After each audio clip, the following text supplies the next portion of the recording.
For those of you who are not familiar with my channel or me, this is basically one of those typical YouTube gaming channels I was trying to do, just like everybody else, which I haven't been too successful with it. It's still an exciting little thing that I want to do, but so far not too successful. That being said, that's why a lot of nerdy-esque things are behind me, except for the Buckeyes. So basically, I'm a huge Dolphins fan. I have been for years. When I started to actually pay attention to the Dolphins, Dan Marino was on his way out, so I'd say like 1996, the whole Zach Thomas, Jason Taylor, Patrick Surtain, Brock Marion, Sam Madison. We had an awesome defense, and no one on offense but Dan Marino. So I don't want to be one of those typical Miami Dolphin fans that go on and on about how great it was in the Marino era, because honestly, I was only there for 4 years of it, and even then, I was a child. That being said, I do remember the years after Dan Marino and the 17 quarterbacks we went through, and I am here to say that Tannehill is by far the best quarterback we've had since Dan Marino. Period. The whole reason I am making this video, other than the fact that I might delve into sports a little more into my channel, because my channel is anything that I'm interested in, not just gaming. It's just all I've done so far. I would like to get into sports a little bit, and Miami Dolphins and Tannehill, more specifically, is a hot topic right now, especially with Dolphins fans, and whether or not he is our chosen quarterback for the future. 4 years into it, now he's in year 5, but he did sign a hefty contract. There's a lot of pressure. Signed for him for a little bit more than probably I would have expected. So the thing that really fired me up to make this video is the fact that Tannehill's being bashed yet again. And there's some credence to what people are saying. There's some legitimacy to their arguments. But some people just want an Aaron Rodgers or a Tom Brady. That's what they want. They want that. Yeah, I want it too. But you're not going to just get that from thin air. Like, you're not... So far, I have not seen a quarterback who's been successful that was the backup quarterback, like Castle, who did very well, or Matt Moore. Okay, Matt Moore, who's currently the backup on the Dolphins, came in for, I believe, Jake Delhomme, who was the starting quarterback for the Panthers, and he went out with an injury. I think it was before they drafted Cam Newton. And then Matt Moore came in, and Matt Moore did very well. That's got a little ping. I used that ping. Matt Moore was the backup quarterback for the Carolina Panthers. I believe he came in. It's the typical story of a backup quarterback coming in and being successful in the starter's shoes, and then their draft or their stock rises. So you have teams all bidding on him in free agency or being traded. I'm not going to look it up. It's not worth looking up how the Dolphins acquired Matt Moore. I want to say it was in free agency. I don't think we traded for him. And I want to say we did give him a shot at starting, and it didn't work out. There was quarterback controversy. It was him and another quarterback. Again, not going to look it up. There was too many. I mean, after Dan Marino, 17 quarterbacks. I just want that to really sink in. It's only been 16 years since the Dan Marino era ended. We went through 17 quarterbacks. There was one season where we had one quarterback for the first half of the season, and then we had another quarterback for the second half of the season, and it was a complete debacle. Like, you don't, for the fans who weren't watching the Dolphins, like newer fans, I know there's a lot of younger fans that are arguing these facts about Tannehill. I don't think you realize what watching a new quarterback every year, like, it does to your soul. So yeah, Matt Moore did not pan out. He was really good as a backup quarterback, and I think one of the things that make backup quarterbacks look so well and so promising, and that's why teams go after them, is because when a starter gets injured, the defense isn't game planning that week to face the backup quarterback. So normally when the backup quarterback comes in, the defense has to learn on the fly. And if the quarterback has some talent, they're going to be able to exploit it. So I think there's like a false sense of talent when a player comes in and does really successful, or quarterback more so, and then everyone wants to jump on board that bandwagon. There are still people who want Matt Moore to come in or Tannehill. I just read a comment on Facebook, which is starting this whole debate, whether or not, like, it could have been, it's probably a joke, Tannehill should line up as a 5th wide receiver and Matt Moore should throw it to him. Well, they say that because Tannehill was a receiver in college football and a quarterback. So in summary, I do not trust picking up a good start or a good backup quarterback for someone and hoping for the best. Tannehill knows our system. Tannehill is, in my opinion, pretty decent. All right, he's a decent quarterback. I'm going to say it. Ryan Tannehill is a decent quarterback. Done. He's not bad. He's not Damon Heward. He's not Jay Fiedler. He's not Ray Lucas. Ray Lucas. He's our savior. Are you fucking kidding me? Oh my god. It angers me. It really does. It frustrates me because there's so many people out there that think Tannehill's the issue because they're so focused on wanting an Aaron Rodgers or Peyton Manning or Tom Brady or any other Hall of Fame quarterback or an elite quarterback. I think he is just fine. I really do. He's not the best at the deep ball, but he's gotten better. In week 1, he threw a perfect deep ball to Kenny Stills, who dropped it. He did successfully drive it all the way downfield on the Seahawks and got a touchdown. And what did the defense do? It held the Seahawks to 2 4th downs, and both of them they didn't hold up on. The Seahawks successfully converted both 4th downs and drove it downfield and won the game. Is that Tannehill's fault? Because that's what it sounds like I'm hearing. Everything that there's an issue with the Dolphins, how the defense plays, how the running game acts, how receivers catch the ball, it's Tannehill's fault. All Tannehill's fault. In week 2 just ended against the New England Patriots. Garoppolo ate the hell out of the Dolphins defense. We were down 21-0 by the second quarter. The Dolphins only had 2 drives in the first quarter. 2. Let me also just state that I'm not on the J.A.G. bandwagon. I've never have been. Never thought anything special of him. I was high on Lamar Miller. Love Lamar Miller. I think our team vastly underutilized him last year in 2015. And that we're going to pay the price for it. I mean, now we have Arian Foster, who just got injured and he's out for an undisclosed amount of time with a groin injury. And we have J.A.G., who's taking a spot and unsuccessful, and he fumbled the ball. And then we have Kenyon Drake, who, in my opinion, deserves a shot at the starting job. I saw some more posts where it said he might get some more playtime, which I'm all for that. I want to see what Kenyon Drake can do. My only worry about him is that he is plagued with injuries in college. So there's that chance of it happening, and we have another Arian Foster on our hands.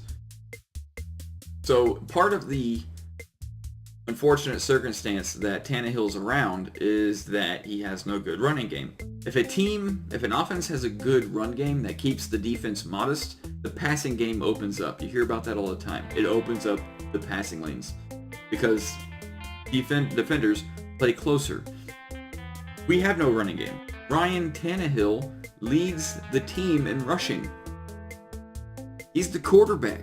On 11 rushes, he leads the team in rushing. I don't know if part of the reason is that Gacy wants to treat Tannehill as another Peyton Manning, like a pocket. I see pocket passes a lot now, and I think Tannehill's strength, honestly, is on the run. Like when he rolls out and he passes on the run, I think that's where he excels. And they have him sitting in the pocket, and unfortunately, I don't think he's a great pocket passer. Now, like a lot of people, I would like to see what he did in the second half against the Patriots and the second half against the Seahawks. I would like to see that in the first half. Now, there was a time in the second quarter where we recovered a fumble from the Patriots. We were getting things going, and he threw it to Landry, and Landry fumbled it. There was a time where he threw it to a catchable ball, Jordan Cameron, who dropped it. He's been dropping stuff all year. Even in preseason, I want Deion Sims in over Jordan Cameron. If they really, like, maybe Jordan Cameron does so well in practice, that's why they haven't given up on him. Otherwise, I have no idea why they haven't dropped Jordan Cameron. Before Landry fumbled, a G fumbled. And that was on a drive where we were moving it downfield. We were on the Patriots side of the field, and a G fumbled it. And the Patriots recovered it. Our defense, who did not make any stops, the first 3 possessions the Patriots had were all touchdowns. Like, that's Tannehill's fault? Like, it's just baffling to me. And when you're playing from behind, you got to play quick, and you're 21 points down. The defense probably knows you're passing the ball because you're trying to catch up. You're already in catch-up mode at that point. So when the defense knows what you're going to run, it's really hard to get the offense moving. Let's not forget that on 3rd and 6 in the second quarter, I'm pretty sure it's 3rd and 6, backup center Anthony Steen hiked the ball right past Tannehill. And you can see from the replays it wasn't Tannehill. Tannehill was where I'm at. The ball was over here. Or I guess for him it was over here. And it flew by him and he lost, I think it was 32 yards, I believe, something like that. And, like, really? I mean, you can't really expect a whole lot when your team is causing mistakes left and right, and there's penalties. It's baffling to me to think that Tannehill is the source of our issues. He's not. I mean, he's playing with what he has. He has no running game. He has receivers who drop the pass. Now, granted, Devontae Parker lit it up, and I'm very happy and very excited to see where that goes. Picked up where he and Tannehill left off last season. Landry played with heart. I really want to succeed. I want the team to succeed because I want to keep him. I want the Dolphins to keep him, rather. Sorry if I'm rambling a bit. I really just want to tackle the issues, and no pun intended, being a Dolphins topic or a football topic. But people zoning in on Tannehill as the issue, I think, is unfounded. He was pretty productive in the first half. The Patriots were just excellent at eating clock. I think the Dolphins had the ball 4 times. They had it 4 times, maybe 5, in the whole first half. One of them, we only had it for 1 play before Landry fumbled it, and that was after we recovered the fumble. The other one, we were driving downfield, a G fumbled it. Another one, near the end of the game, or the second half, the ball was hiked past Tannehill's head, and we had to punt that time. So, who knows what would have happened on 3rd and 7? Could Tannehill have done something on 3rd and 7 before it became 4th and 39?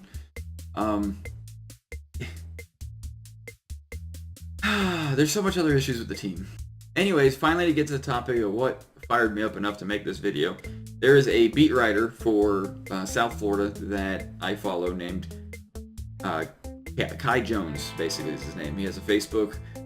He's a sports director at WLFR, sports broadcaster at WLFR, sports talk radio host at Getting Buckets, and I believe he's a college kid. He says studies at Stockton University. Some people don't update their Facebook too often. I'm assuming that all that information is up to date. Anyways, I see him writing all the time. He's big into Miami sports. Everything from the Miami Heat, the Miami Marlins, the Miami Dolphins. And he brought the topic, which really fired up everybody. First he wrote, and I quote, "Here's my thing with Ryan Tannehill. He makes plays, but not the play. This is his 5th season in the NFL, and he still makes a lot of bad decisions. For example, that first pick by Jamie Collins yesterday was inexcusable for a guy with his experience in the league. Also, I know you all saw the article, he does make a lot more plays in garbage time rather than with the game on the line. Why do you have to be down 31-3 before going to work?" And then he writes again, "The Ryan Tannehill debate is one of the most is one of the more annoying debates ever. There's always the Tannehill supporters who swear he's a top 15 quarterback, and then there's the Tannehill bashers who want to get rid of him. I'm stuck in the middle. He makes plays, but he doesn't make the play. He's not going to lose you games, but he's not going to win you games either. That's mediocrity at its finest. Kai Jones seems like a pretty intelligent guy. He writes all the time about everything Miami sports related, and he's pretty objective. He doesn't seem like he's a complete hater. As you saw from that, he's pretty partial. He's on the Tannehill bandwagon, but he's not. He's kind of in the middle. He doesn't know whether to believe in Tannehill anymore. Now, the first thing he wrote, where it says, the first pick by Jamie Collins yesterday was inexcusable for a guy. He said first as if he had multiple because he did have a second interception in garbage time when we were trying to catch up. I guess it wasn't garbage time. It was the final drive, and with 9 seconds left in the game, what I would have thought would have been a better decision, because they had 40 yards to the end zone, he threw it deep into the end zone, and it got intercepted. That was his second interception. I would have liked him to see it pass it to someone a little closer, and then finally do a final play from 20 or 30 yards out, rather than 40 or 50 yard bomb. Anyways, that's the second interception. I wouldn't consider it as really counting because it was kind of up in the air. We had a very slim chance of winning. My argument against Jimmy Collins' interception yesterday, Tannehill literally I just watched the video, he had 2 seconds to throw it. And I watched it yesterday thinking the same thing. Yes, it was a stupid decision by Tannehill to throw the ball. There was a closer receiver open. Tannehill or Landry was open as well, but he passed it in between both receivers, and there wasn't a receiver really in the vicinity, but it was like the general direction he was throwing it in was in Landry's direction, when Tannehill probably should have just took the sack because it was a blown call by the offensive line, and Tannehill got rushed. So yeah, there's some legitimacy to Kai Jones saying that Tannehill should know better after being in the league for 4 years to not do that stupid mistake. But, I mean, you have other players who make just as stupid mistakes. You have penalties all over the place. The other thing that Kai Jones touched on was that you have people who thinks he's a top 15 quarterback, and you have those who just want to dump him. And I've already given my argument why that's not a good idea, just to dump him.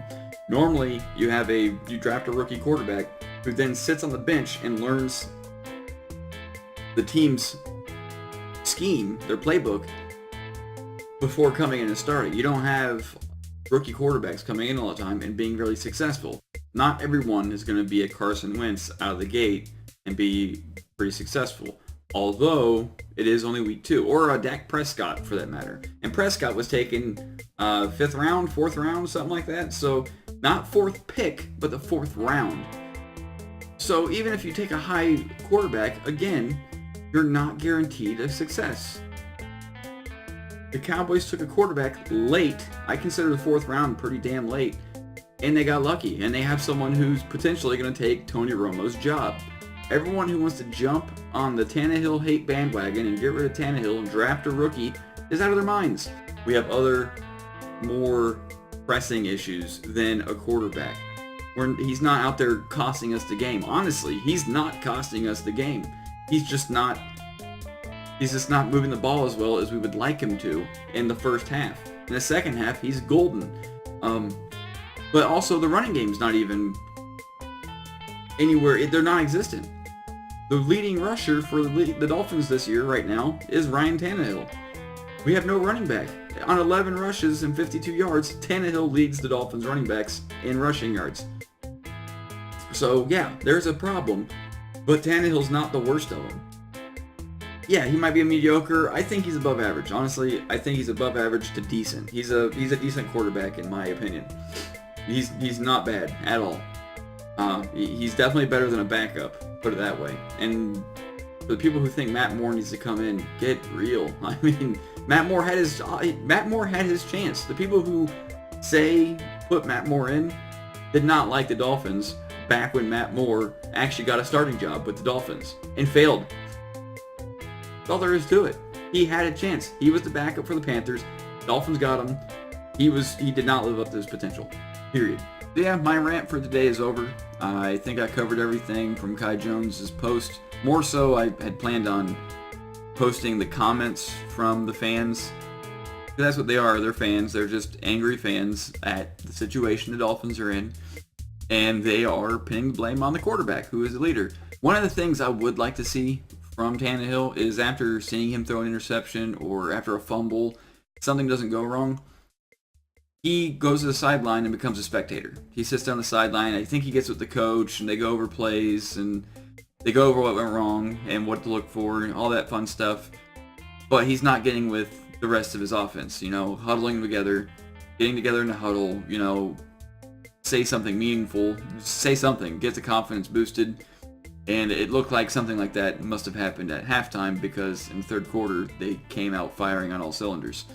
So that could have been Gacy, not Tannehill, that did that. So I would like to see Tannehill take more of a leadership role as far as getting the morale up when something goes wrong, instead of just going to the sideline with his hands in the shoulder pads and just watching the game.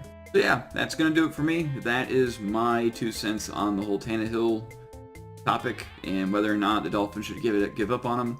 I really think he is our quarterback for now.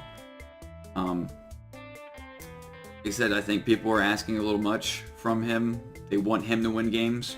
How about having a team that doesn't get in the situations that needs Tannehill to step up and win games? How about the team be cohesive and get in a position where we're comfortably in the lead and we don't need to rely on Tannehill? It seems like that's all we do every year is Tannehill has to make a comeback. So I'm going to end it here before I get on another rant. And to anybody who watches this, I appreciate the views. Leave a comment, tell me what you think. And hopefully the Dolphins are 1-2 after they face the Cleveland Browns this week. So the Browns, honestly, years past, they were the laughing stocks, but now they seem pretty serious with that very good running back in Crowell. So here's to hope for the best. I will talk to you all week 3, or after week 3, after the Dolphins play. And hopefully it's not a rant. Hopefully it's about good things. So I will see you all next week. My name is Kevin, and this is my bubble. Miami has the Dolphins, the greatest football team. We take the ball from goal to goal like no one's ever seen. We're in the air, we're on the ground, we're always in control. And when you say Miami, you're talking Super Bowl, 'cause we're the Miami Dolphins. Miami Dolphins, Miami Dolphins #1. Yes, we're the Miami Dolphins. Miami Dolphins, Miami Dolphins #1.